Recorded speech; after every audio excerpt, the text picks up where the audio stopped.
ourselves on the stream. That'll work. There we are. Cool. You don't want to get mad. Nice. What's up, guys? We're going to let a few people get in here before we start rolling. We're just kind of starting to settle in. Hey, your live stream's going on. Nice. Yours is too, I'm sure. Got notification. You don't get notifications. I don't, because I don't get the notifications on my phone. So Sean's in here. What's up, Sean? Good to see you. Sean, did you do any fishing this weekend? We were just we were talking about our weekend fishing trips, and we both had about the same luck. It was super tough. I went over to Cedar I got over there about 1 and fished till 5:30ish and caught 5 fish. It was extremely slow, you know. Blurry. Of course, it was in the middle because I'm sitting. If I sit back here, is it better? No, still ugly. I don't know. Maybe Maybe it's because I was sitting back. Anyway, fishing's tough, man. Fishing was tough for us. Yeah, that's an understatement. You went to Clearwater, right? Yeah, Clearwater. Yeah, it was tough. Real tough. I can tell you, I actually just found this in my pants pocket. You can tell I'm a fisherman. I always got stuff left in there. Right. That's blowing away out of there. But that's what the bait fish are looking like right now. That's terrible. You can't see nothing on that side. That's just blowing away out. Wow. Yeah, it's a little swim bait. What is it? 3 inches? Yeah, it's one of those. Shadowless. No, dang it, I can't think of the name of them now. 1,000 fishes, 10,000 fishes. Yeah, I don't know, or whatever they had come out. That little bait minnow. Anyway, there's a lot of really small bait right now.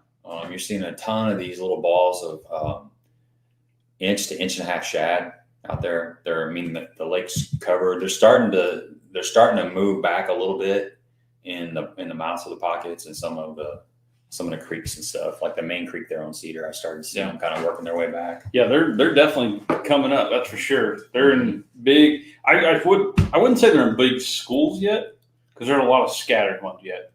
I would say here in the next probably 3 weeks, I bet they start really schooling up. Yeah, well, I had an area where last week I found some schooling fish and caught some small schooling fish. And I went back up to that area yesterday, and I mean, it was like every once in a while there was just a little bit of something going on, right? And then it was dead for 20 minutes, you know. Right. So they weren't. It's so spotty, those schooling fish. They just kind of roam, and some days they push the shad up, and some days they don't. I don't figure out why you're so blurry. So we got Steven on here. We got Brad. Yeah. Bass Guy 1960. Hi, Shirley. Lisa's in the house. Cumberland Pro. What's up, Izzy? Sean said it was very tough. Must be something in the air. I don't know what it was. I was out there with Jerry, and he was trying to check the barometric pressure, and it was good. We were trying to figure out, you know, all the typical fisherman excuses, and it was just tough, man. It was just really tough. Got Big John in here. Let's see. Brad said he caught a 16.5 on Kincaid. A few smalls, but overall. Hey, I saw, I don't know if you saw this or not, but they had a USA Bassin on Kincaid, and there was a 4.2 pound smallmouth weighed in. What? Yeah. Man, I keep hearing it, but I have not seen it. Yeah. So the tournament director, he may be on here later. I kind of messaged him and I said, is that normal that you guys get smallmouth in those tournaments? And that was the first one he had heard of. I said, I've heard for years they were in there, but I've yet to catch one or see one. Yeah. Apparently they did a little stocking program. I want to say in 05 and maybe 09. And they stocked a bunch of little fingerlings, so like 4 to 6 inchers. And then every time they would go and do like an electroshocking survey, they could never come up with any smallmouth. So they kind of just niched that program. But there's still a few in there, apparently. I've heard of one other guy catching the smallmouth punching actually over there. Really? Yeah. Like I would imagine, I'd say it's a pretty deep hole there. So I would imagine they'd be on there deeper rocks and stuff like that, and boulders. Yeah, I'm sure they're in there. I just don't know if they're reproducing. You know, that's. I mean, there's really no current except for when the river's running. But no, there's plenty of forage in there for sure. Yeah, we're just seeing Cumberland over there. Have you tried the pro spin on the shad chasers yet? Isaac, I can tell you, I was using it here at my pond for a little while. I finally lost it, but I can tell you it was working pretty good. And I think for getting in those little bait schools like that, I'm pretty sure it'd get nailed. Yeah, definitely. That's something I haven't gotten the right situation for it yet. but it's coming up. I can think of here, like we were just talking about, late September and October is when the fish usually start really getting tight and schooling up. So that's when that's going to come into play. But I've got a couple of those in my boat. See, Tom said he's watched his first bite of the day today. You watched it? I guess it must have been a topwater. Yeah. Got DJ Hall in here. Got some new faces in here, new tags. Yeah, definitely. That's awesome. Well, guys, we got a good show for you this evening. We got a special guest, Matt from 3 Pound Fishing, and if you guys aren't aware of him, he does guiding and he fishes some crappie tournaments. He lives over in the Southern Illinois area. He's been out on those lakes for quite some time, and he's got a lot of knowledge on the Garmin livescope and just crappie fishing in general, because he's out there, several days a week. That's one of his gigs. And you want to go ahead and get him in here now? Yep, we sure can. Yeah. So let's go ahead and get I got some questions to get him. Right. There he is, man. What's going on, dude? Hey guys, how are you doing? We're doing great. Let me get in here. The screen's cropped a little bit. Hey, thanks for having me. I appreciate it. This one, sorry. Yeah, sure, man. It's good to see you. There you go. Ooh, I like that. That's good. Yeah. So how's everything on the other side of the river? Everything's going good. I mean, but I'm listening to you guys talk about bass fishing, how tough it is right now. It's about the same for crappie fishing. Let me tell you, there's just a few lakes that have got it going on, and I can tell you it's not Egypt. So, yeah, it's tough going right now. It's tough. So yeah. Now you're still out deep, right, for your crappie? Oh yeah, absolutely. So right now crappie are pretty much, they're on their structures. They're going to be there till the winter time essentially, and it's the same game at pretty much any lake that we're fishing right now. I'd say right now we're having a lot of success on Warren Lake, but I was at Kincaid last week several times, and not the easiest fishing I have experienced. So yeah, it's been tough without a doubt right now. Yeah, when I was on Cedar yesterday, and when we were in the parking lot, there was a guy that pulled up. He had just bought a new Tahatsu 99, just like the motor that I've got, and he was asking me questions about it. He was just breaking it in. So parking lot was completely full down there at the Pomona ramp, so he was going to run up to the Carbondale ramp. Right. And turns out he's a friend of Ron DeRosa, who lives over on Egypt. And so he got my number from Ron, this guy that had the new motor that he was trying to break in, and he contacted me later on. I was talking to him about the fishing over there, and he went out crappie fishing. He said he checked 6 of his best piles and caught 1 fish. So it was just it wasn't just the bass, it was the crappie. They were in a funk over there too. Well, I'll tell you, it's interesting. Some of the tactics that we do in crappie fishing, obviously, I'm assuming bass fishermen do it the same. We slow it down. We size it down, and that's been the secret. And I'll tell you, the weird thing is, we do fish with minnows, obviously, but that hasn't been the secret. I mean, it's a small jig hair, it's a small plastic, and it's really slow movements, and that's what's getting the bite right now in a lot of these lakes for crappie. So yeah, sounds about the same way with bass fishing. Slow down and size down. Yeah, that's how we've been having. That's what we've been doing to get bites around here. It's been like the last month. I mean, you literally got to throw, say, a small worm out, and when you feel it hit a piece of wood, the longer you can let it sit there, right, the better your chances are of something picking it up, because they're just lethargic right now. Yeah, they're lazy. They're lazy. So do you guys ever get to Wren Lake? Just out of curiosity, do you ever get up that way? Yeah. I fished it once last year, and it'd been probably 15 years before that. So I don't. Yeah. Okay. I usually get there about a couple times a year. Do you? Yeah, it's an interesting lake. I don't fish it as much as I would like, but I've kind of dedicated the next 2 weeks to just fishing Wren Lake. We've got some big tournaments coming up there, and it's nice to learn a new lake. It's a dangerous lake because there's a lot of structure there, so you can't go just busting around and doing what you want. You really have to, tread lightly there, because you might run into a stump, you might run into a stick very up. shallow. It makes me nervous every time, and so every time I go there, I learn a little bit more, get a little bit more comfortable, and I'm kind of excited about it, to be honest with you. Yeah, it's a great. I mean, it's got them in there, but the reason I don't get over there quite as often as I'd like to is just it's a little bit further drive, Mm-hmm. and you're kind of if you don't get over there enough, you're kind of restricted to that southern part of the lake, because once you get up there north, that's when you start getting into all those stumps and stuff. And which is probably one of the better places to fish because of all those stumps. Right. A little bit dangerous. So No, are you finding any kind of pattern to run any of those stumps, or is it just random? Well, I mean, I'm marking. We were there Sunday, and we were there one day last week as well, and I marked the areas that are just hot that I seem to be finding a lot of bigger fish on. And so there's two particular areas. One is near the Ina boat ramp, and then there's one up near Waltonville. And those, I just mark things that are holding a lot of fish. It just seems like. Now, whether or not that's going to hold true in a week or 2 weeks or whatever when the tournaments are happening, who knows? But you do what you can. At the end of the day, I'm trolling around with livescope and I'm looking for big marks. That's what I'm doing. Right.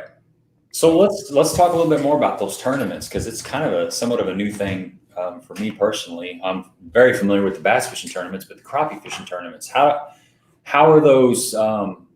Do you weigh in 5 fish, or how's that work? So typically, a typical tournament, we'd start off at 6 a.m. and then it would go till about 2 o'clock, and then weigh in would be till 3. So that's about a typical tournament. You have 7 fish; they have to be alive.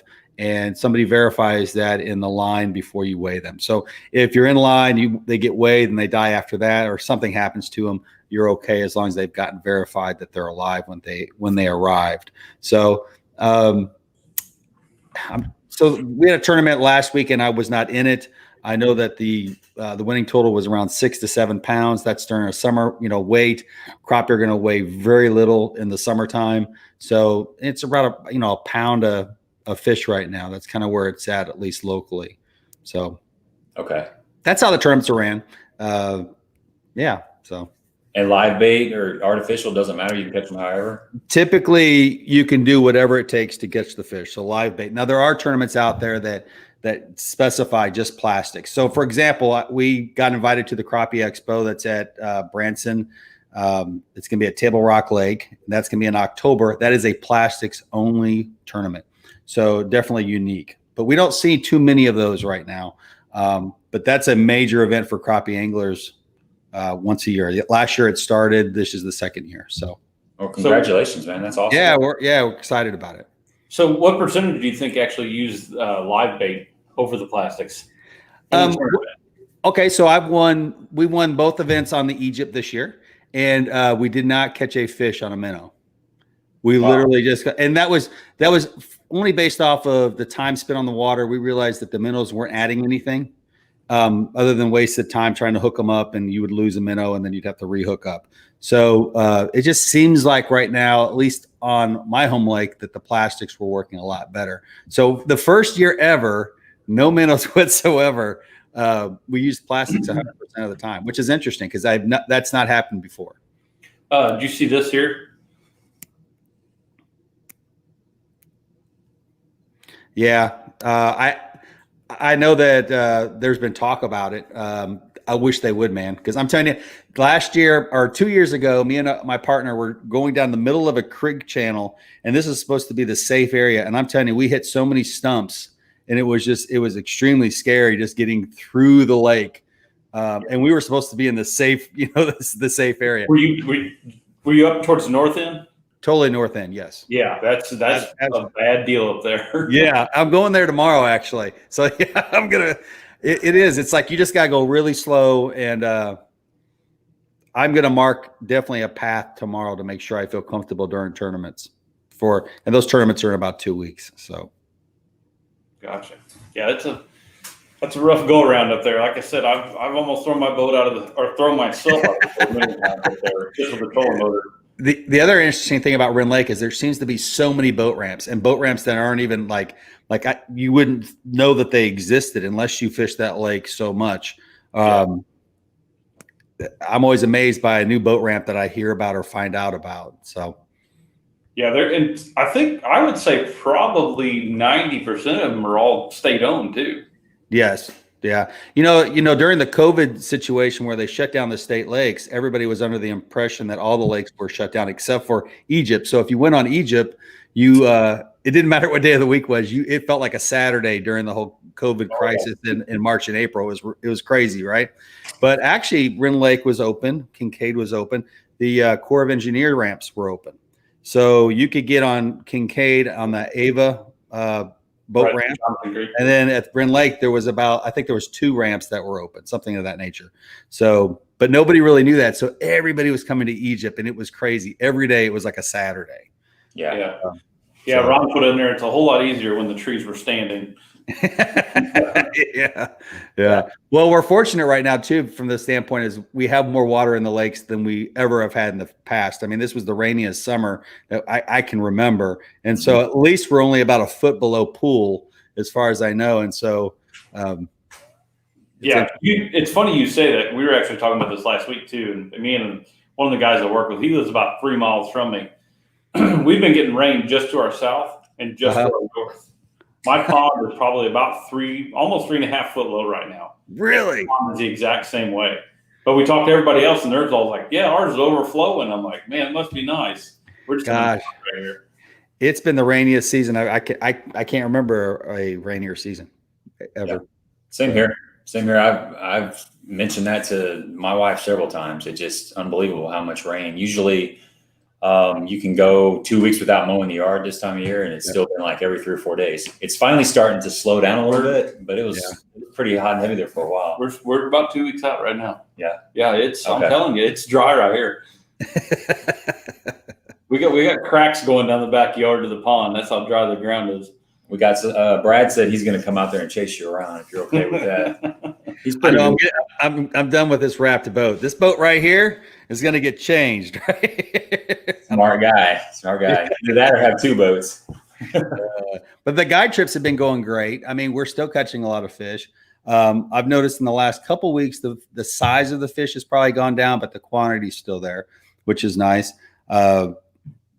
I think that'll turn around once that water temperature hits in the 70s. Right now, we're sitting around 83-ish on my home lake. I noticed on Wren Lake yesterday that it was 81. So, it's about the change in the fall. I noticed that there was a cool down coming up here at the end of the week. So once we get past today and tomorrow, those are the hot days, we're going to start noticing some really nice temperatures and some water change. So were you throughout this big ick that's taken over the nation, in like March-ish is when it kind of started hitting. How was your guiding? Did it stay somewhat consistent, or was it spotty, or is it starting to pick up now? Or no, first of all, I don't think I had any cancellations. I think it picked up. If I were to look back at that time frame, a lot of people wanted to get out. I could tell you that like May, June really blew up because people were just fed up with it and they wanted to get out of the house. Yeah. And it was amazing because when people got in my boat, they were like, I mean, you could tell it was like they were happy to be out.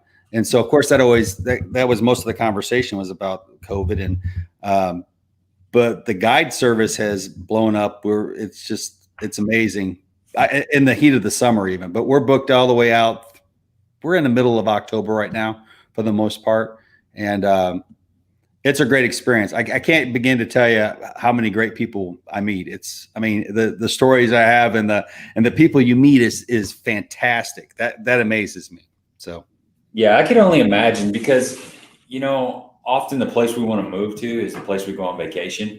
Yeah. And when you get in that boat, it's like a little day of vacation. So it's on the water therapy is what it is. People go, and you really get to meet who that person is. They're in a more of a relaxed environment and people will open up. So that's one of the perks of what you're doing for sure. That's it's always interesting, sitting at the dock, waiting for the people to park their car and they're walking up and this is the first time you're going to meet them. You're going to spend the next 7 hours, and you're going to get to know a lot about them.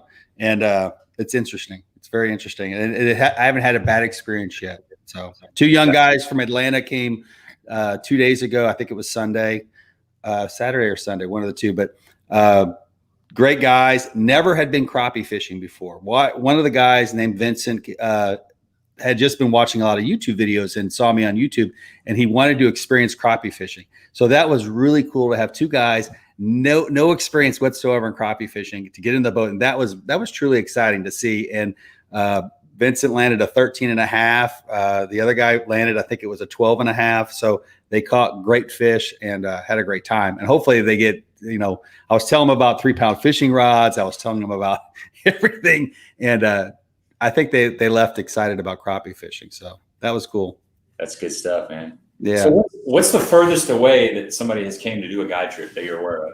So I had a group from Kansas, Arkansas, Iowa. I'm just going to list them off.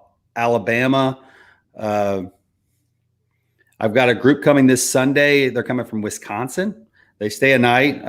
The Atlanta guys, I didn't know they were doing this, but they drove in, got onto an Airbnb on Lake of Egypt at like 11 o'clock at night. And then the next morning we're off at 5:30. But most people tell me what they're doing before, like 2-day trips. That's it. That's pretty much the distance. Iowa, Wisconsin, Alabama, Arkansas, a lot of from Tennessee. It's interesting. Meet some great people. I can't begin. My wife laughs because it just seems like every time we sold our house, we're designing a new house, and I was on a fishing trip with an architect. Now he's designing the new house. So there's just a lot of people you meet that have, you're like, oh wow, and so they become part of your life. It's neat. Yeah, that's awesome. So are you licensed to guide at any of the lakes in Southern Illinois? So there's other than Crab Orchard. Crab Orchard's a federally owned lake, or Rand Lake, so you're not allowed to guide on it. So I focus in on Kincaid, Rand Lake, and Egypt. Those are the 3 lakes that I feel comfortable guiding on. So okay. I'll say from the sound of it, we're going to go to Rend Lake with him then. Rand Lake's hot. I just posted a picture of me and Marcus being there, and I'm excited about going there tomorrow. I'm going there on Friday, and the fishing is definitely the best there right now for crappie anyway. I'll be dang. So what about, that's a good question for him right there. So one question I had for you was, what would you suggest for like just a beginner setup? I know you just had those guys that come in from Atlanta, they were fresh and new to it. What would you suggest somebody go and do to get set up to go crappie fishing and, get into it? Well, I mean, I'm a fan of the 10-foot rod. So whatever brand you choose, obviously I'm a fan of Ozark rods. So a 10-footer can do everything. It can cast, it can jig, it can flip, it can do everything you would want for crappie fishing. As far as, so that would be the rod setup. Do you want to know what electronic wise, or? I would just say, like, if somebody's really wanting, like you said, those guys had never been crappie fishing, what would you tell them to go get, and just kind of maybe what to look for, maybe a couple of baits that they could try out, just for beginners?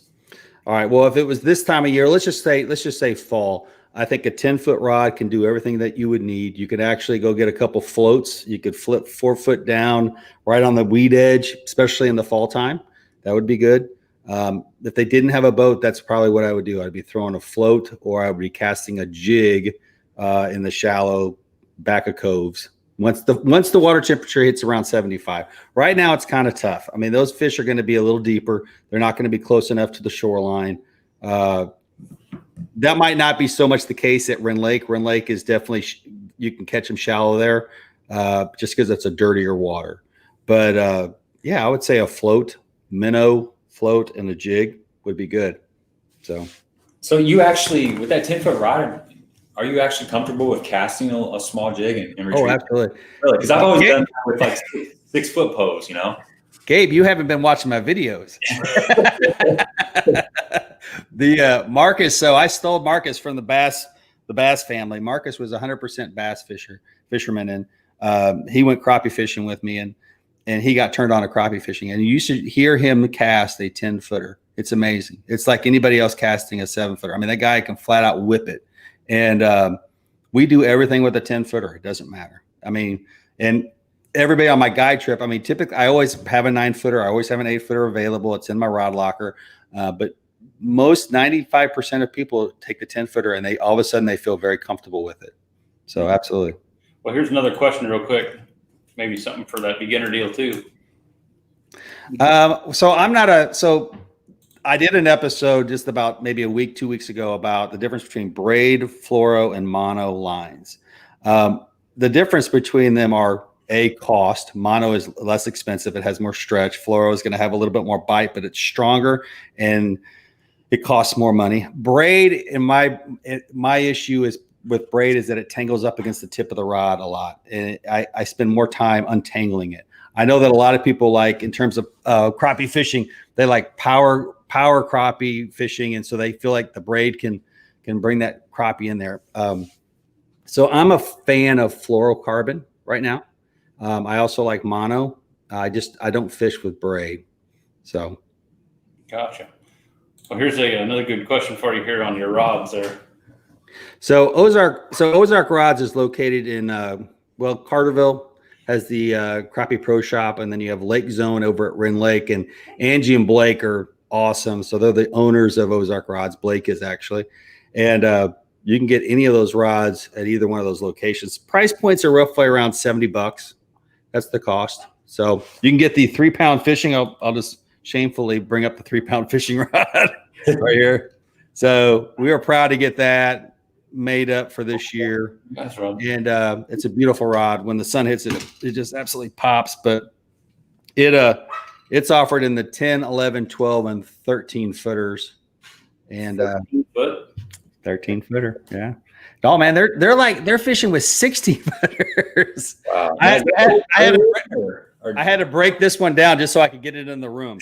This is an 11 footer. So I go back to the 10 footer can do it all. It really can. The only time I ever go to the 12 or the 13 is if the fish are really finicky, scarce. If I get close to them, I hit the trolling motor and I see it on live scope and I see them scatter. Then I try to get the 13 just so I can just get a little bit further out on them. We did that actually yesterday or on Sunday yesterday. So, but 10 footer can do it all. Okay. Well, it's summertime. We mentioned that, and the fishing is tough. So I got a question for you. It's really, really tough. What is your favorite bait, your confidence bait that you just, when you can't get anything else to work? You want to know size, color, all the tricks you do to it? No, because I have mine. We all have ours too, Well, you have to. So I'm on a 1/32 ounce heads. So I'm going as small as Jinko Fishing has. So I use an orange or a fluorescent green head. That's the color. And my go-to color is always going to be a monkey milk, a Patriot, a natural color bait. Was he just speaking English? I don't know what that was. Hey, that's how I feel about the bass guys when they start talking about all these rigs. Yeah. Okeechobee crawl, all these strange guys. Yeah, I'm like, what is going on? So 6-pound test or 8-pound test? 6-pound test all day long. Okay. I can do everything with it, and especially 6-pound fluoro. I mean, because it's even stronger.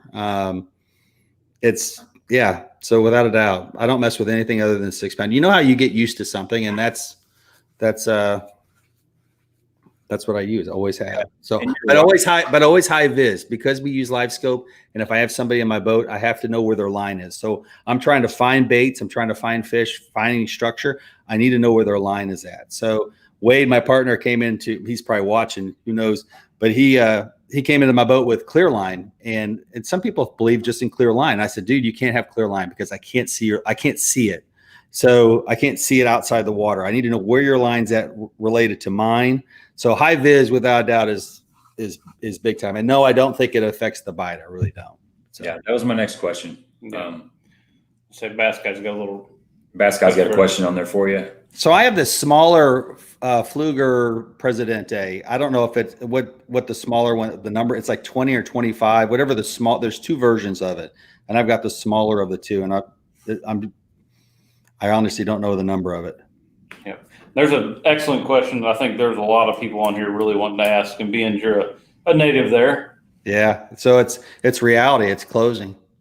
It's happening I don't know what point, whether it's November or at some point this winter, it's closing. They're shutting down the big power source. So 75% essentially of the power plant is going to shut down, and they'll have 25% there to run if they need it.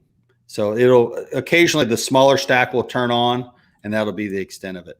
It's sad. Yeah. It's sad across the board. I'm not happy about it. Yeah. Hopefully it doesn't change the fishing too much, but it certainly will because you're knocking 75% of the warm water out of it.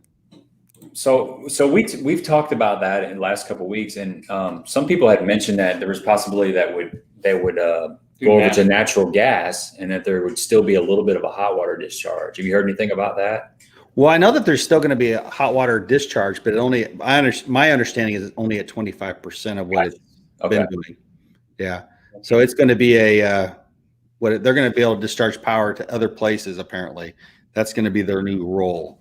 But that's all I know. And I'm not happy about it. I'm hoping it'll come back, but 25% is better than nothing, I guess. And it'll be interesting to see what it does to the fishing, because we're so used to going out there and having Egypt winter fishing is like well known, at least in the crappie bit. I don't know. How is it in the bass? You guys, Yeah, I love it. I look forward to it every year. It's hard once the lakes over here get froze over. That's about all you have to go. Right. You can't get on a lot of the other ones. Yeah. But So you get a good concentration of fish up in that stretch. It seems like there's just a lot more fish up in there, and it's some really good fishing. Could you be more specific on that stretch? Anywhere, just find a point and go fish them. But hopefully that 25% will be enough to keep that area open. The water temps are going to drop, of course, but hopefully it'll be enough to keep maybe just right outside of the marina, at least that area.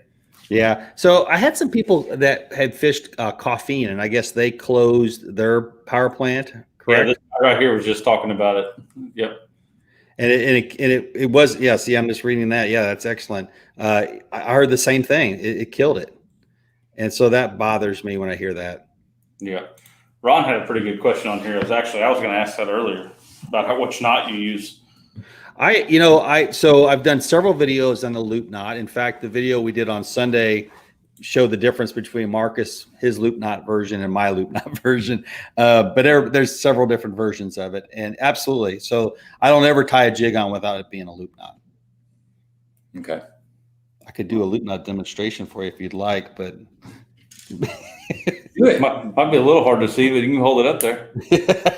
Some people would say that my version of a loop knot is not it's not as accurate, I guess. I don't know.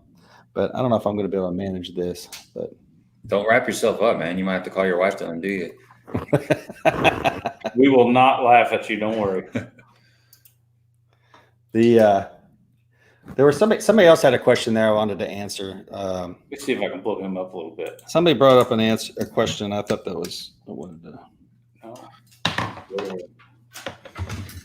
Aaron was asking if you'd be willing to do a bass. Oh, trip. yes. So the funny thing is, I really don't know anything about bass fishing. I went bass fishing with. I got asked to do a bass tournament. You're gonna laugh at this, Gabe. No, I asked you, Gabe, to help me out with that tournament, right? Yes, you did. I did, and you denied me. No. You're the guy, man. You denied me. You're the local. Well, let me tell you, it didn't go good. It didn't go good, Gabe. I didn't catch a fish. Well, you should have a crappie jig. You probably lost some. Yeah. So but what came out of it was, before guide trips, I started putting a bass rod in my boat with a frog on it. So as I wait for people at Pyramid Acres, I started throwing a frog up against the weed edge, and I caught like 4. And I loved every minute of it. I mean, it was so aggressive. Now, I missed my first 4 or 5 without a doubt. And I realized that because they're shooting at the frog, they couldn't be that accurate, or you really had to set the hook, which was, you had to be really aggressive. And I had to let the fish take it. So it was like a totally new thing for me. So that kind of stoked me a little bit about it. Yeah. You don't get to see the explosion on the top when you're crappie fishing. No. So I really liked it. All right, is my eyes good enough here? Yeah, Aaron said, he goes, I guess that's why my call never got returned, Matt. Was it because for bass? Yeah, I am not your guy for bass fishing. I couldn't even tell you where to go. Greg wants to know if you ever catch bass accidentally while you're crappie fishing. When we use jigs, which of course, like I said, we have been using a lot of jigs. We don't, not too many. But every time we strap a minnow on, you never know what's going to come up. It could be a catfish. Hopefully it's a crappie, obviously. But we've caught a lot of We've caught a lot of bass. This is becoming good. Yeah, Tom actually made a pretty good point here. I could definitely see this making a difference. He said part of what will hurt the power plant lakes is the loss of the current they generate. Yeah, could be right. All right, boys. Bass guy wants to know what's the biggest bass you've caught while crappie fishing. Biggest bass? Biggest bass while crappie fishing. I'm going to say like a 4-pounder, probably something like that. I know that's not that big, but On a crappie rod, it is. I mean, that's kind of what I can recall. So, all right. So I thread the line through the eyelet of the jig right here. Okay. Gotcha. So here's my jig. I'm not even gonna. So I twirl it around about 5 times. Again, it's not that accurate. Then I just go right back through that loop that I created. I'm gonna make it super big so it's easy for me. So that's a huge loop knot. That's like nowhere near where I'd want it to be. That's about 1.5 inches. Almost 1.5 inches. It's like a disco knot. The thing will be dancing all over the place. So right there. So the problem with that, of course, is your jig will get tangled up in the loop knot itself probably at some point. But I'd fish with it if I was in a rush. Yeah. So you want that loop a lot smaller, like I want to get it down to about 1/4 to 1/2 inch from the the eyelet. But that's it. But I do that. I probably do that 100 times a day. So I'm so used to it. I would never tie a jig any other way, really. But Marcus, he does a different one. Everybody has their different version of a loop knot. So There's a question for you. I don't know if he's going, I got his question up there. I don't know if he's going bass fishing or if he's going. Let's just assume he's going crappie fishing. Yeah, that's what I'm assuming. Well, we put in at Paris Landing. I mean, we just came back from a tournament there about a month and a half ago, and we went south of the bridge.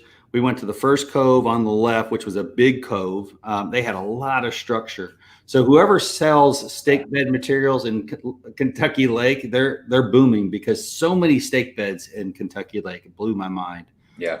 All you have to do is troll around with side imaging, mark your stake beds, and Wade would drive the boat and do side imaging, and I would sit up the front with livescope, and I would, because you'll miss stuff on side imaging that's right underneath the boat.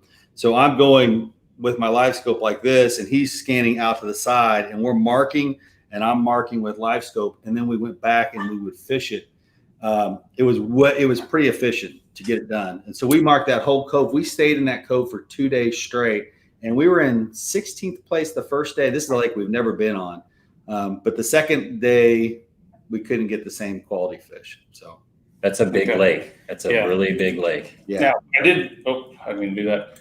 Okay, he was actually asking for bass in October. Again, There's so much structure in Kentucky Lake. I was impressed by it. Have you guys fished it? Oh, yeah. Yeah. I loved it. And Behoff, man, I'll tell you right now, early mornings, look for a walking bait.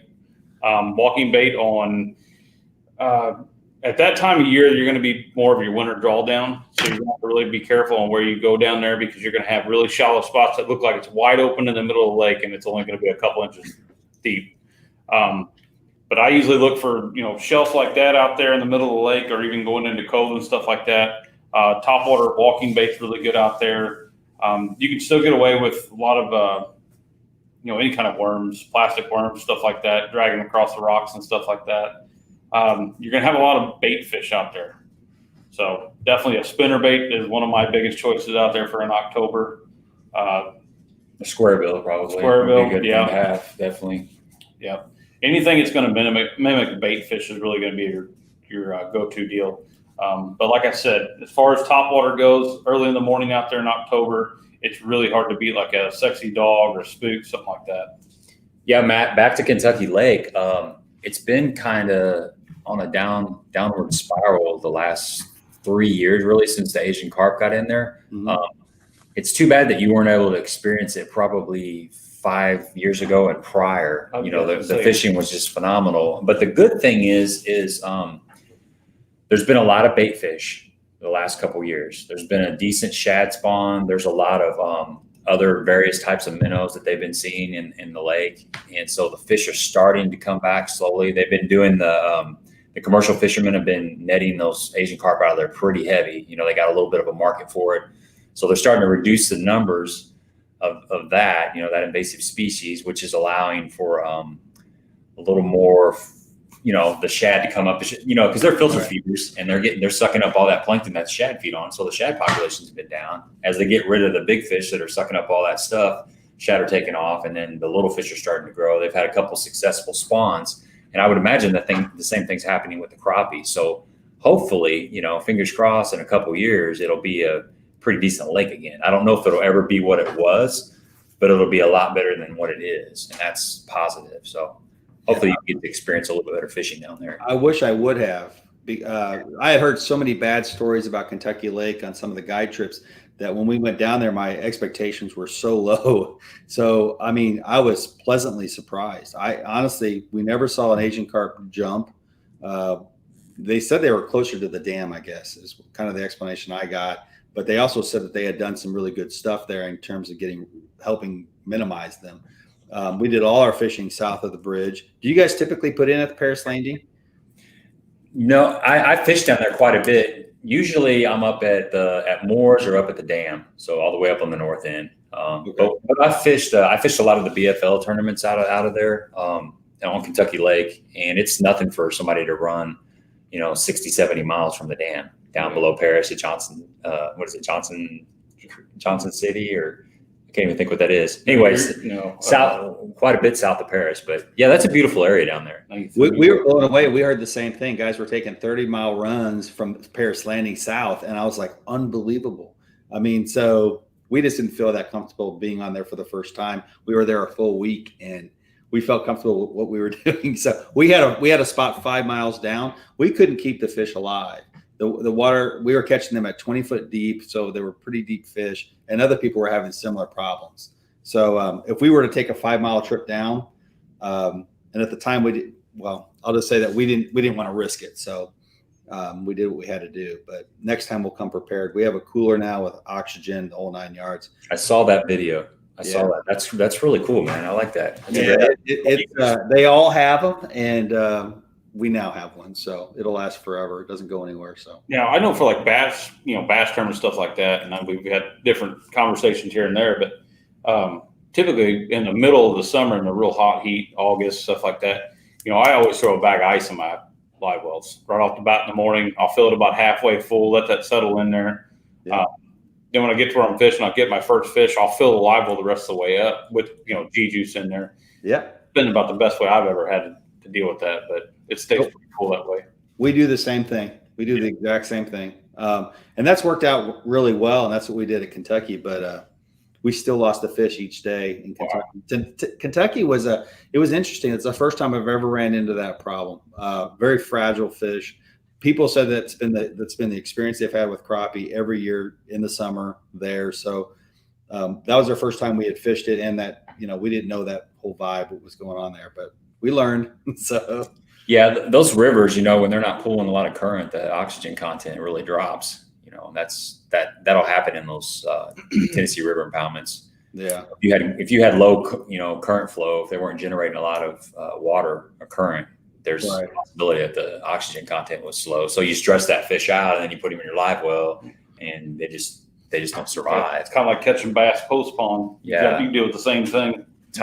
They actually said that we were overreacting, because we would get into the weigh-in area, and all of our fish would be laying on their sides, and they would look like they were dead, and they would perk up somehow. And the guy that runs the tournaments, he kind of looked at, he goes, "We understand people come here up for these tournaments all the time, and they get freaked out about that, but reality is they're okay."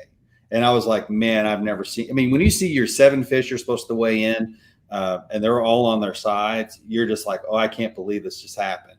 But they did. They were all alive. So in a bass tournament, is it typically 3 or 5 fish? It's typically 5. Yeah. But a lot of times in the summertime, they'll limit to 3. Yeah. Yeah. I know down, if you go to Paris Paris, you have to, I think it's only 3 you can do down there. And then of course, like at Kincaid, it's most of those are a 3 fish limit because of the lake rules. I mean, I guess technically they could have 5 because it's 3 per person. If you did 3 per person. Yeah. But people in the summertime, a lot of these bass tournament organizations have been cutting down the limit from 5 to 4 or to 3, which is a great idea because those fish get so stressed out in the summertime. So you don't want to kill them. So have you guys seen a bigger influence with livescope on the bass tournaments at all? I mean, how's that affected you guys? That's a great segue. This is the first year where a couple of those tournaments over at Cedar, I was fishing the Wednesday night bass tournaments. There's a couple guys that won using the live scope, or through the grapevine. That's how they won. They were targeting the suspended fish out there and picking off the fish using strictly the live scope. So yes, I have seen it here locally play a role. I would definitely see that that'd be an advantage out there. That's a lot of your fish right now are suspended out there. We were over at Clearwater. Do you watch any of the videos online? Because, I see a lot of companies or people posting videos on them bass fishing with live scope. And, even when I was in Egypt on, what day was it? Friday, I believe it was, I could clearly, they were busting on top, crazy busting on top. And that's what I call it. When I see they're chasing the shad up on top and they're just making all this splashes up on top. I could see them with live scope, and I was like, man, if I ever wanted to, catch a bass right now, of course I can see them right now, but you could see the school of bass around. Yeah. So first question is, do you watch it on YouTube? Do you watch what these guys are doing with live scope and bass fishing?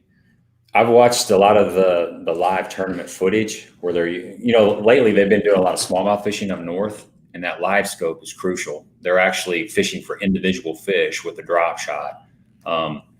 And they'll see a fish and they'll cast to it. And they're just basically if the fish is moving, they're chasing that fish, and they keep trying to lead it and throw it in front of them. Kind of like bed fishing in deep water. It is. Or if they have a rock pile, they'll see an individual fish on that. But yeah, I've watched a fair share of videos on that stuff for sure. Yeah. Matt, here's a quick question for you here about your boat there. That's full armor bass. I'm glad to see you in here, man. Oh man, I love my low stinger. I have a 198. I upgraded from the 178 to the 198. I call it a fat pig because it's just got all the room in the world. Anybody that gets on my boat says the same thing. It's just wide. It's just a great boat. I wouldn't trade it. It's the right price point. It's not the best quality, but it shouldn't be based on its price point. It's just perfect for a crappie angler, especially in Southern Illinois. I can't say enough good things about it, to be honest with you. Yeah, back with the live scope, as it relates to bass fishing, I can definitely see where the fish that you were just talking about that were schooling, you could visually see them on the surface. When they decide to go down, where did they go? Where that live scope, you can tell where they're at. That's huge right there. You could follow those fish. Yeah, because it's a guessing game. You just got to sit there and wait on the front of your boat, waiting for them to bust again. Yeah, when I went fishing with the guy for that tournament in the pre-fish, and I couldn't help myself but use the live scope. I mean, he was like, and he ended up buying a live scope after being with me. The guy that came with me for bass fishing, because dude, I could look around and say that's a bass right there, and he goes, yeah, that is a bass. I couldn't catch it, but I mean, you could identify because he brought me to a couple points. And he was just like, and I knew that was a bass. So I couldn't catch it though. So I guess yeah. You can see him, don't mean you can catch him. Yeah, Brad said he was messing with his live scope on Kincaid Sunday. He said he watched him chase his crankbait. That's pretty cool. That's neat. Yeah, you always wonder how many fish your bait is coming across that don't respond, and you can't really get the visual of that until you get something like live scope. You can see them just flat out deny your bait in front of you. I've noticed a lot of people at Egypt right now, and I believe they're bass fishing because I see them they're in the deep creek channel. Would that be a strategy right now for bass fishing? Mm-hmm. Yeah, that's those shad a lot of times will hold over those deep creek channels.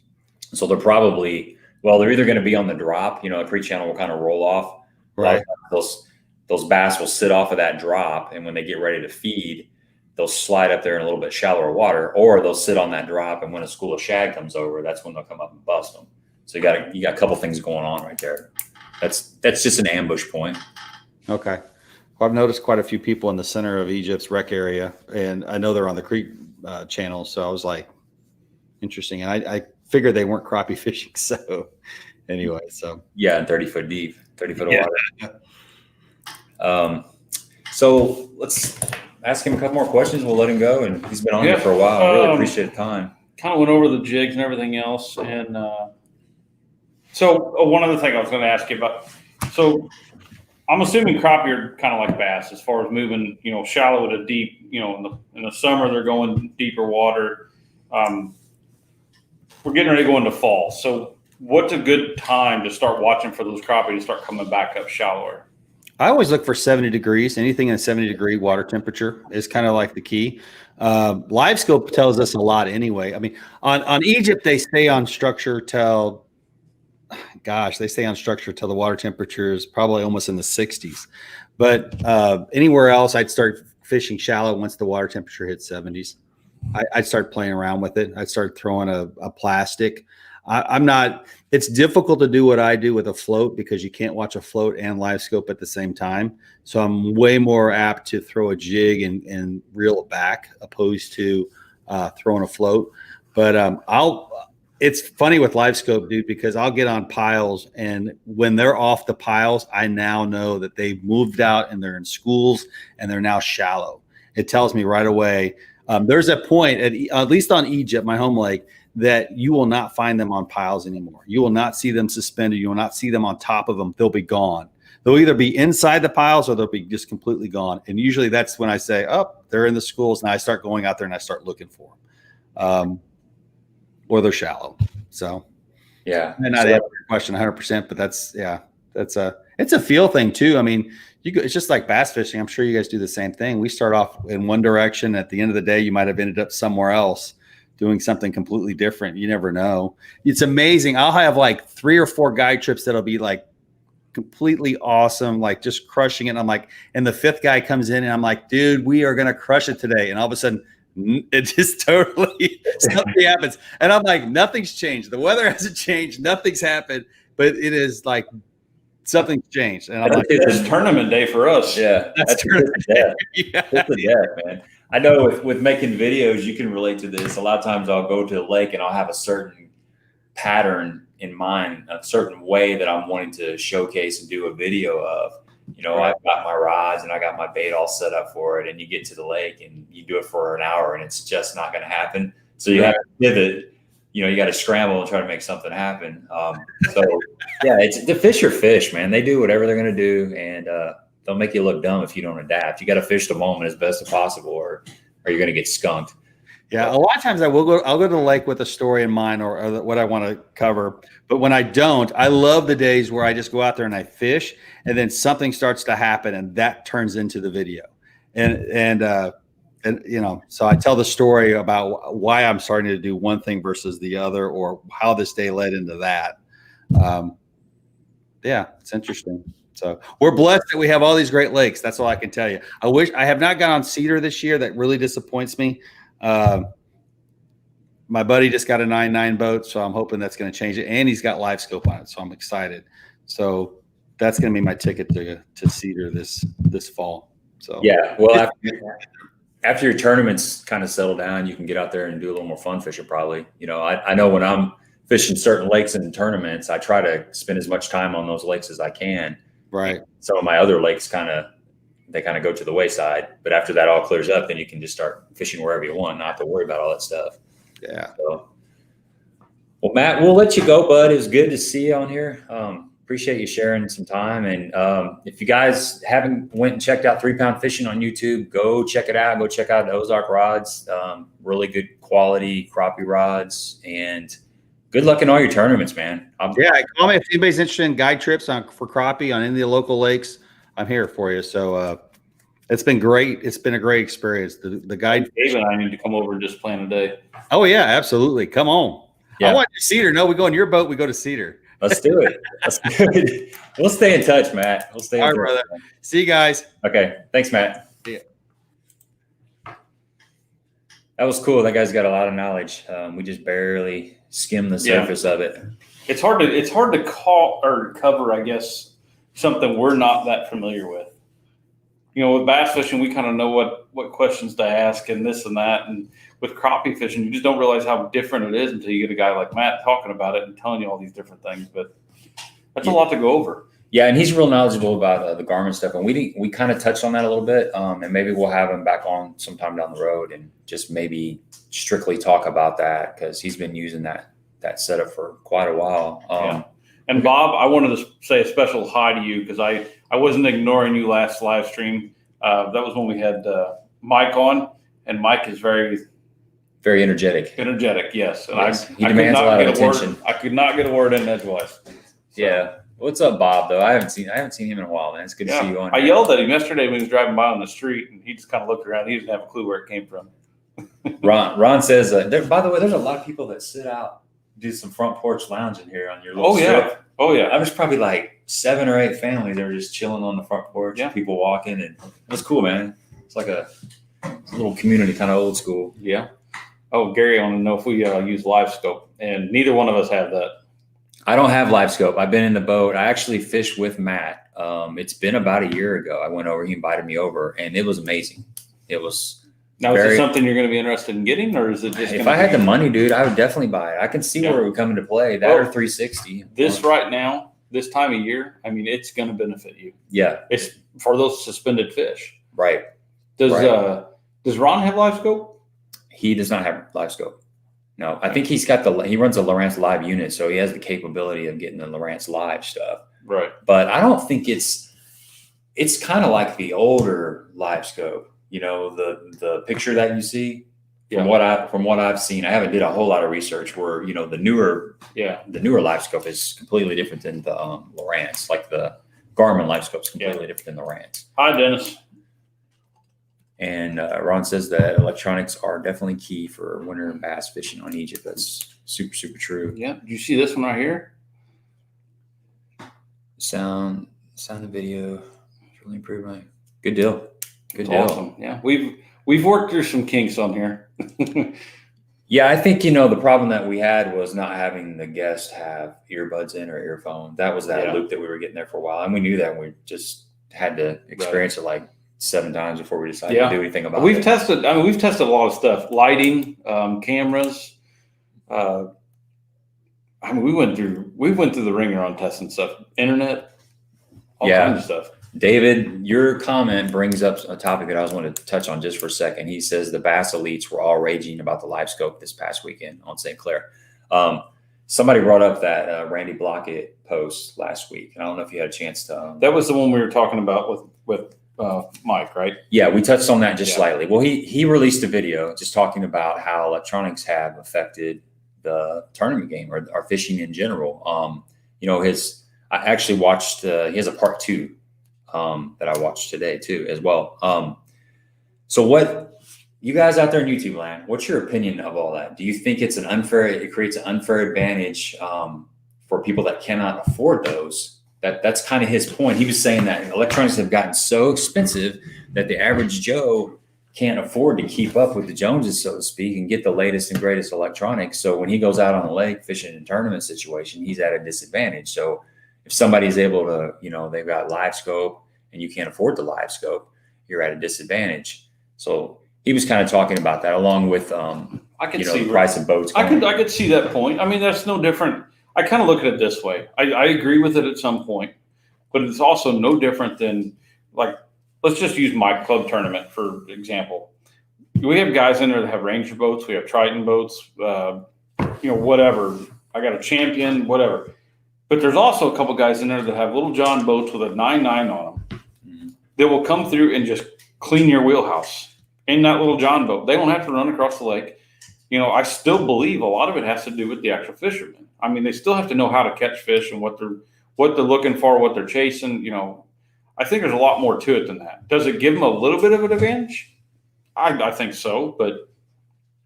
Well, I agree with what you just said. Yeah. You still gotta put in the time. I mean, it takes hours and hours and hours and hours to learn how to use that stuff. You've got to be willing to commit yourself to just going out and graphing and learning what you're looking at and how to set up on it, how to cast to it, and how to change the presentations. If you're running across fish that are in neutral or negative mode, you've got to put in the groundwork to make those electronics work for you. So you don't just go and buy Garmin LiveScope. and then start bringing in 20 sacks in a tournament, 20-pound sacks in a tournament. It doesn't work like that. I kind of look at it this way too. Look at when they come out with side imaging and down imaging. Before you just had a sonar that, pinged and showed you a blob every once in a while. Now you can actually look out to your sides and just cruise around. Like I told them many times in the winter, one of my favorite things to do, just grab a thermos of coffee and cruise around the lake and find, offshore boulders that are just laying out there by themselves, or rock piles or brush piles or whatever. You could say that's actually a cheating too, I guess, but just how far do you want to take it? Yeah. And let's be honest, I think there's 85 guys that fish the elites. They've all got that stuff.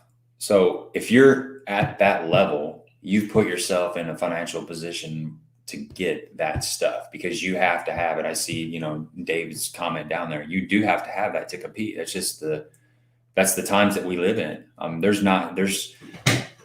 It's not going to go backwards. There's no way. It's already there. It's already, once you put something out there, it's out there. So it is definitely an advantage. If you don't have it, you're at a disadvantage. It's kind of, like the Alabama rig. It's totally different, but that was a big deal because, you could fish these tournaments, and if you didn't have an Alabama rig, you weren't going to win. You weren't going to get, a lot of times you weren't going to get the top 10. Yeah. And like Ron said, it's still the Indian, not the arrow. It's true. It makes a good point. Good call, Ron. Yeah. I know, Joe, I'm catching up with some of this stuff in here. Joe said you better wait. Humminbird has something coming sometime in October that may have worked out a deal with another company. Interesting. Brad says the live scope's a little bit more to advantage because you can see the fish responding or not responding, but I still suck at fishing and only caught one keeper on Sunday. And Brad, that is my exact point. Just because you have the tools there doesn't mean you know how to use all of them correctly to make out everything aligned and do it for you. You still have to know how to fish. Right. And then another thing was a lot of guys are using these AquaView underwater cameras where they can drop down and tell if it's a drum or if it's a smallmouth, because, you don't want to be sitting there fishing for drum on a rock when I catch plenty of them without a camera. Yeah. So that's another step. Is that too far? Yeah. David put on there, almost 90 pound bags for 20 fish limits. If you don't have it, you're just not going to compete for the wins in the very top organizations. Smaller tournaments, you should do it. You could do without, most likely. Mm-hmm. Yeah, that's right. That's true. And Whitewell had a perfectly good point, just like we were pointing out a while ago. So, to someone who fishes a loose TI reel at $300, have an advantage over someone who fishes in the Boo Garcia Black Max? No, there's really no advantage. Is it more comfortable? Does it work easier? Probably. Does it make you a better fisherman? Absolutely not. Yeah, it's still, like I said, it's still up to the fisherman to do that. But okay. Say you got a high-end IMX G Loomis rod. You get used to that sensitivity. Say you step up from lead to tungsten, you get used to that sensitivity. Say you step up from mono to fluoro, you get used to that sensitivity. Once you're used to that sensitivity and you go back to that stuff, you realize that there is a difference. Oh, yeah. You know what I'm saying? Absolutely. But having said that, you also get in tune with whatever equipment you're fishing at that time. So, I remember when we fished cheap stuff from Walmart, mono and lead, and there's nothing wrong with that. And I caught plenty of fish because I was in tune with what my bait was doing based on that. But these newer rods are definitely better quality, and you can feel quite a bit better with them. Absolutely, yeah. And there's actually, Denny, I'm going to get to your comment here in a minute because I definitely wanted to bring that up because one of the guys I work with, he pointed that out today, and I just could not believe it. But Gary made another good point up here. Just like guys who build brush piles just for tournaments, I can't do that. Live scope is fine for pleasure, but not for the tournament. I could see where that's, if you've got locals, I could definitely see that they're out there building brush piles that nobody else knows about, But like we talked about a while ago, like Gabe said, they're putting in the work. They're putting in the time and effort to make that happen and make it better fishing. That's kind of part of it. I heard a story one time Denny Brower was telling where he would put out brush piles on Lake of the Ozarks, and he would chop up a bunch of hot dogs and put them in that brush pile and it would attract crawfish. You know, he would do this several days before a tournament. And, you know, where there's crawfish, there's going to be bass. Bass, right. So, yeah, there's a few people out there doing that kind of sneaky stuff. You go borrow $2 for a pack of hot dogs?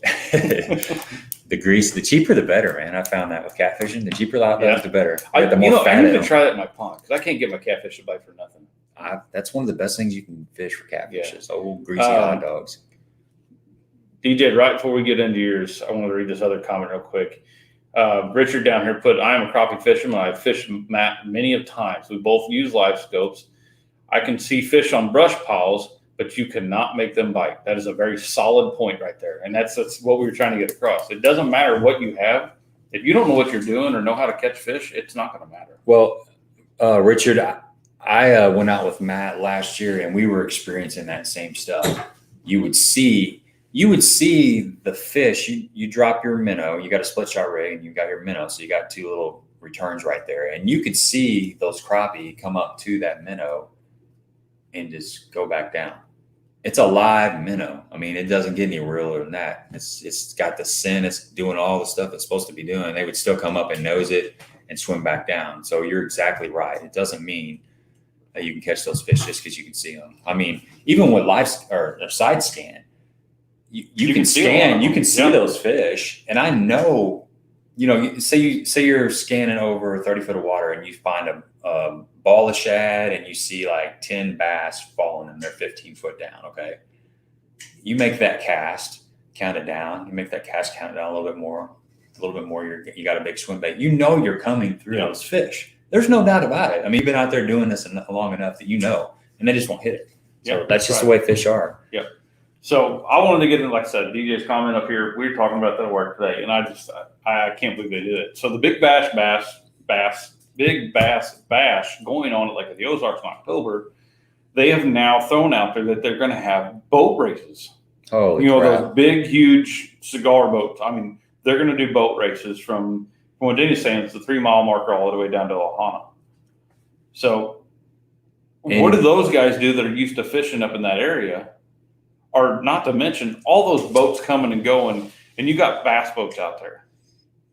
I mean, that's going to be an absolute nightmare. Guys, if you're going down there, man, be very, very careful. That's going to be, there'd be a lot of alcohol involved with that. So, with everybody, not necessarily the racers, but everybody around there. Yeah, that's just a lake that you got to be on your toes. It's a dangerous lake. Man, I didn't know that. Yeah, we were talking about this morning, and like I said, one of the guys I work with, he fishes that every year, and he got an email or something that was saying that was going on, and I said, man, it's crazy. It's nuts. I said, I wouldn't go anywhere near there.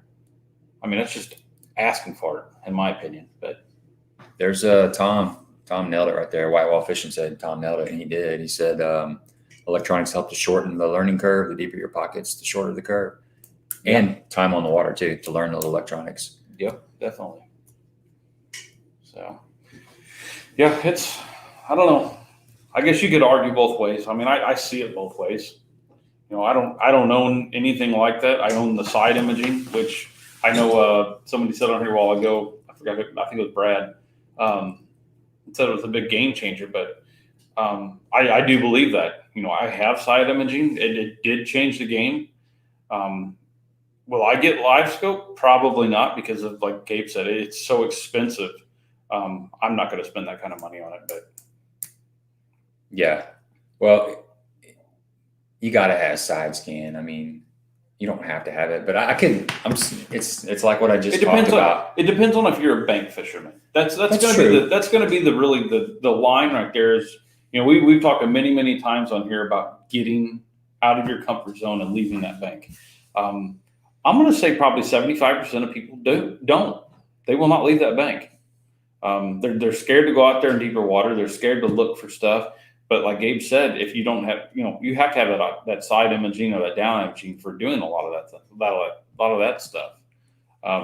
Because you're going to have to know what to look for too. Yeah, and you can, back to what Tom just said, it cuts down, it shortens the curve. You can find, I'm thinking of like a stretch of lake that has underwater points that you can't visually see. The obvious stuff, like a point, you can kind of tell where a channel would swing through in some sections of a lake. But there's a lot of underwater points that come out, like humps and stuff, that you won't really be able to locate unless you got, the side scan. Or you fish down a bank and you're in 15 feet of water, and then all of a sudden you're in 4 feet of water, and then you're in 15. There's obviously some kind of underwater point. So you can learn it that way, but that's a longer curve. A lot longer curve, because then you're constantly going back and forth until it go all the way out to the end. Yeah, you're drawing an outline of the whole lake with your trolling motor basically to figure that stuff out. And then finding those brush piles and wood and bigger rocks that are just a little bit off the bank. A lot of times that's what your boat is sitting on top of if you're fishing the bank.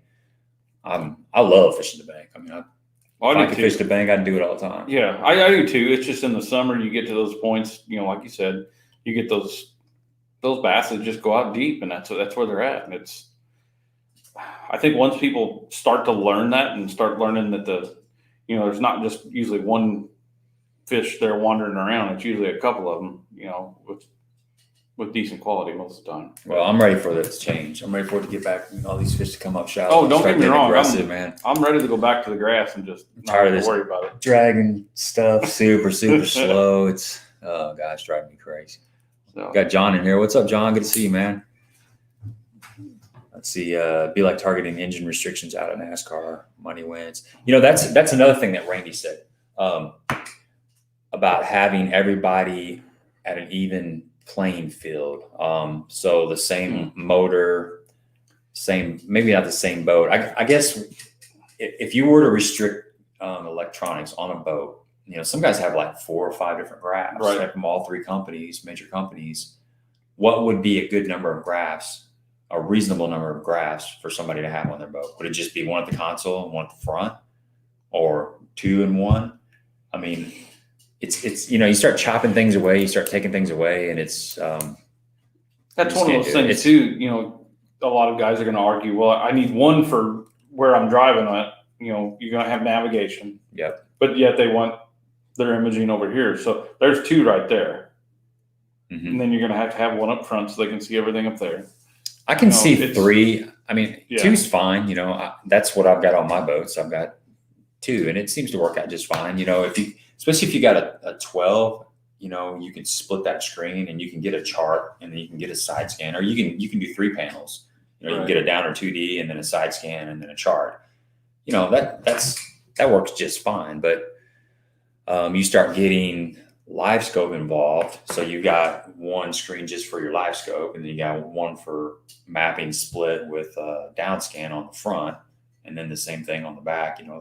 4 works too. So you could have 2 or 4. It just depends on what you're doing. But I don't know. It's already out there. They're not gonna take that stuff away. There's no way. Now the underwater cameras, I don't know. What do you think about that? You think that's just like another tool? I don't know. I mean, I don't know. I guess you could have the same thing on sonar. I guess you're physically checking. You're actually seeing what species it is. Just to make sure what fish it is. Right. But, I mean, I don't know. So what? You could already pick them up on your sonar. No matter if you got side image or whatever, it's regular sonar. You're going to see it pop up. So. Yeah. I don't know. Whatever. I just, bottom line is I don't see myself having enough money to buy like $25,000 worth of electronics. So I will but I'll still go fishing. Zone and go wade some rivers for brownies. I've done it, man. I have.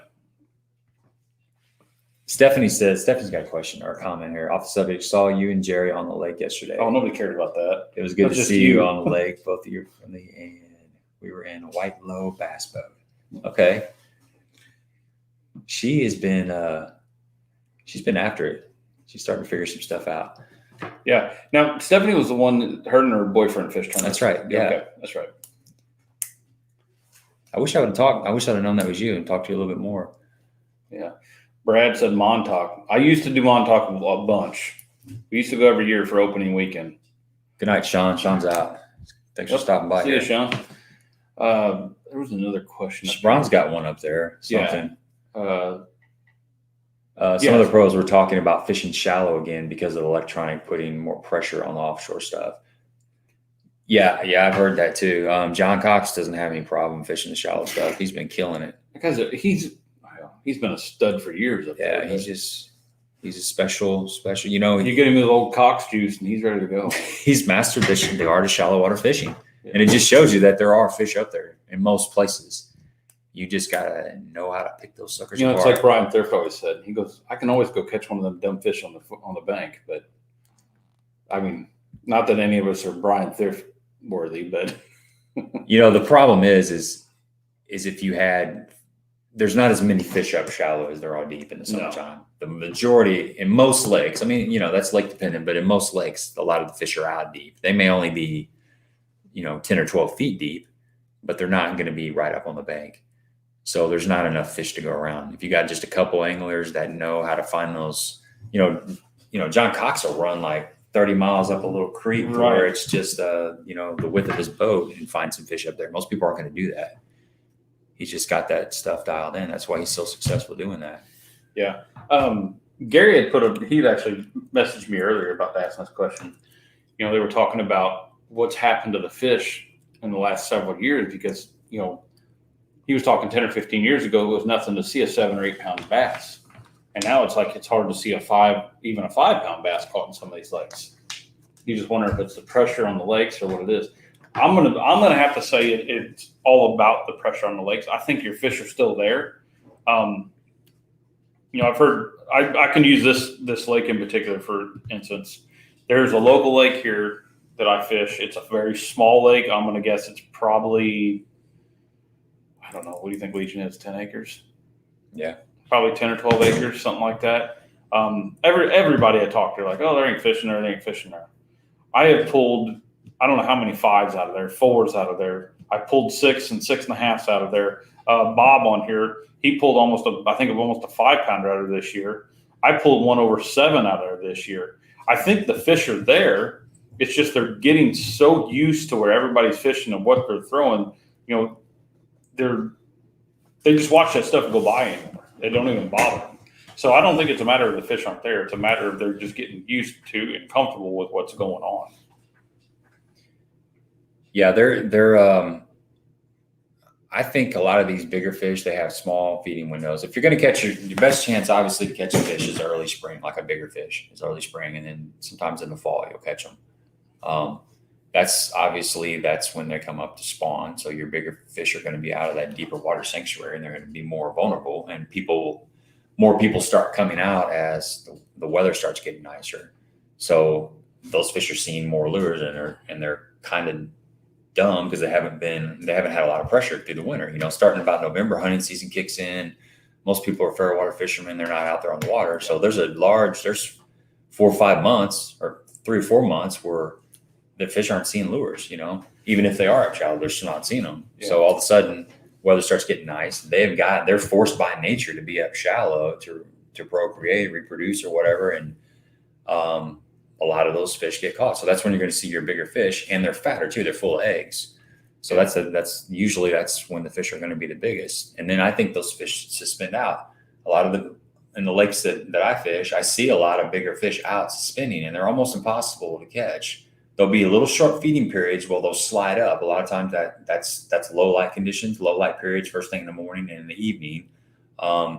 And then there'll usually be some kind of random feeding period throughout the middle of the day. And it's a short window. And if you're not up on those spots, you're not going to catch them. So instead of there being 75% of the fish up shallow, there's only 25% of the fish. So you just don't run across as many big fish as you used to, unless you know it's a target out deeper. And it gets tougher as the season goes on because people, like Greg mentioned, people that have electronics have started to figure out that offshore stuff. Those places that you used to be able to go to 3 or 4 or 5 years ago and pick up a few bigger fish, they're getting fished a lot. They're not secrets anymore. Yeah. So those fish get accustomed to that. And talking about that lake I was talking about, those bigger fish on there, I can tell you that where I'm catching those fish at, it's not a secret, but it's something a lot of people, you're not going to do from the bank. And I never even knew the stuff that I'm fishing. I never knew it was there until I had side imaging or had my boat, I guess I should say. But finding all that stuff out, I'm starting to hit stuff that a lot of people don't know is there and don't fish. So I think that's why I'm starting to catch some of them bigger fish in there. Mm-hmm. Yeah, there's definitely been a big uptick in fishing pressure this year. Bass Guy, I'm not ignoring your comment up there, but if you want, just message us afterwards. We can kind of help you out with that a little bit. I'd rather just not throw it all out on here. And Tom, that's a good point.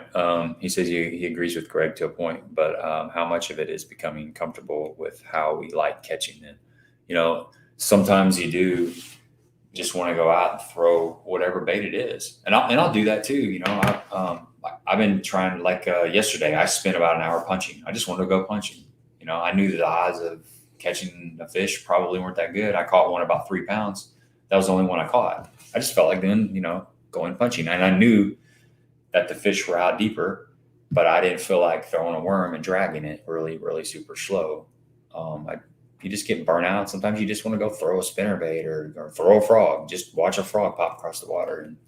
And really, you know, we forget that fishing is supposed to be about getting away, relaxing, and kind of get some on the water therapy, just escaping from all this clutter and brain rot that we see going across our television screens all day. Mm-hmm. Yeah. So our two goofy guys talking about fishing nonstop. Right. So, got anything else in there? I think we're about caught up on the comments. Yeah. I know Gary said he's having better luck finding decent fish in very secluded spots. Yeah. And that was kind of my point that I was making a while ago is, you know, I'm fishing something that a lot of people don't fish. So. Yeah, you can, if you put in the time, you can find those places that are a little bit less obvious. It's just you got to put in your time. You know, you got to put in your time, and then you got to be able to take the time to experiment. You know, if you find, this is something I've been working on a lot. If you find something that looks good, like a little brush pile or something, and you see some fish in there, and you throw your favorite 3/4 ounce jig down there, and you don't get a bite. Well, they're just not biting. Well, you need to probably put a 10.5-inch worm on there, throw it out there a little bit. They're just not biting. Well, and then you maybe need to slow down. Maybe you need to stroke that thing off the bottom. You need to move it faster. You know, then you need to try shaking it. You need to throw like 5 or 6 baits to really give that spot a chance. Yep. Yeah. And then put that in your back pocket if you don't get bit. Check that spot. Put that on your 2 checklist every time you go to the lake. You know, there's places you drive by. You know, I idle. You can go back a couple hours later and it'd be completely different. Yeah, I know Ron does this a lot too. We got groups of points that we'll idle, and you just kind of, as you're running into the spot, you slow down and you don't go past that point without just side scanning it just to see. And most of the time there won't be anything up there, but like 1 out of 12 times or something, there'll be a little group of fish up there. And those fish are probably just got up there and they're fresh, and you can whack on them for a little bit. But the thing is, don't expect those fish to be there next time. Don't expect them to be, if you pass those fish up and come back 2 hours later, they're probably not going to be there. That happens a lot this time. Mm-hmm. They're moving around. The shad are out there moving around, and those fish are kind of somewhat nomadic. They'll slide up and set up for a little bit, and then they'll just kind of move on. You know, that the lure of all those shad moving by will kind of just get them off those spots. So you got to move around a lot, and you got to try a lot of stuff. Yeah. You got to work. I would say one of the easiest things you're going to tell people in the summertime, especially heat like this, is like it is now. If you're going to be a bank fisherman, your best tool is shade. That's very true. Just find shade spots. Any overhanging trees, just anything that's going to make shade in that water. That's where your fish are going to migrate to. They're going to go up there, going to look for that little bit cooler water. It might only be a couple degrees cooler, but that's where they're going to be, and they're going to try to get up tucked in there as tight as they can. So check out Andy's question. Yeah, you guys ever catch alligators? You ever caught an alligator? No. I tell you what, I haven't caught one, but I almost did. I've caught a muskie that I would have probably rather wrestle similar with to an alligator. They call them gators. I had the opportunity to catch an alligator, Andy. I was going down to Florida on a road trip, and I had a fishing pole in the back of the car. I think it was a 2-piece actually, and I had a buzzbait on there. And we pulled over some rest area, and there was a little pond there. I had all kinds of cattails and grass, and I was just, while everybody was doing their business, I just walked down there and I started casting.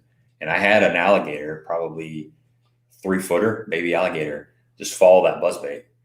You know, he came up on it real fast, and then he just stayed right there. And as I thought about what was about to happen, it was cool at first, and then I started thinking about it. Okay, what am I going to do if I actually hook this thing? I started, reeling in faster. So I didn't catch it, but I had the opportunity to catch it. That's about the closest thing I've ever You caught. can keep those things. Gary wanted to know what 10 horse money means. So Gary, he's been asking me I that. say Gary's pretty new to the stream, so he hasn't heard. Okay, 10 horse money. So let me break this down here for you. Okay, I fish a lot of 10 horse lakes, right? And I also fish mostly out of an aluminum boat, which in the industry has been coined a 10 boat. So I'm fishing out of a 10 boat on 10 horse limit lakes. So there's the play on words. The 10 horse is spelled T-I-N, horse. And then Monty comes from my last name being Montgomery. My uncle and grandfather used to own a barbecue joint out in the Southern California area, and they called it Monty's Barbecue and Ribs.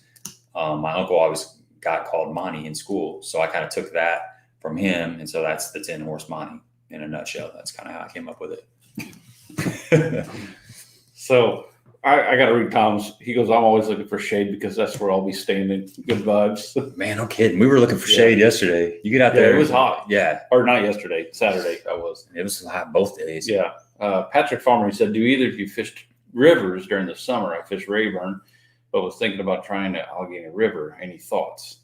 I tell you what, if Cumberland Pro Lures is still on here, I can tell you he's a big river guy.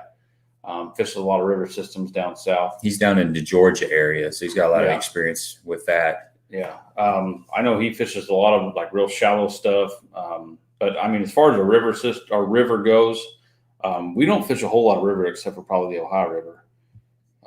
Yeah, and that's a bit. The Ohio River is a pretty big river. It's just about current breaks for the most part. Right. A lot of times those river fish, especially if you've got a river that's pretty stained, those fish are going to be up 2-3 feet of water usually, typically, and they're going to be behind any kind of current break, any kind of laydowns, any kind of like wing dams. I can tell you probably my favorite thing to throw on in river systems like that with rock in them is a square bill. Right. A square bill to a medium diving crankbait. I'm talking probably 5 to 8 foot, and just covering those banks that are up, a little bit steeper drop offs, and fish like to hang right up, like you said, anything they can get behind to get out of that current. So yeah, spinnerbait's another good one. Yeah. Just a wider white and chartreuse spinnerbait with willow leaf blade. Something doesn't have a lot of lift. Depending on the current. If it's slack current, then you can throw something like a Colorado blade. But just think shallow, tight. You're going to have. Usually those fish are going to be sitting real close to that cover, so you're going to have to be making pretty good, accurate presentations. And any kind of seam. You're probably familiar. You might be familiar with river fishing, but what I've learned, I fish trout a lot, and trout really like to get on the current breaks and the seams. And you can kind of look at the water and see how that, if there's an eddy being formed or if there's a current seam coming off of that piece of cover. And they'll usually be sitting in the slack side of that, just looking for something that's disoriented, like some bait fish or something coming down, and they'll dart out there, grab it, come back in. So in a nutshell, that's kind of what I would be focusing on.